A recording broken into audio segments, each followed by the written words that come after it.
Tihtipeale on see, et tahaks autoga vedada midagi suuremat või midagi sellist, mida autosse päris panna ei tahaks.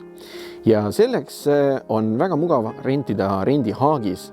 Nüüd aga Alexelal on siis tehtud äpp nimega Haagis ja mismoodi sellega haagise võtmine tanklast käib, seda läheme kohe vaatama.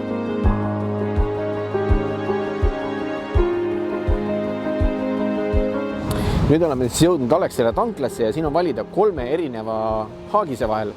On siis lahtine haagis, on tentkattega ja on plastikkattega haagis. Ja vastavalt sellele siis, kuidas on ilmastikolud ja mida sul on parasjagu vaja vedada, saad siis valida.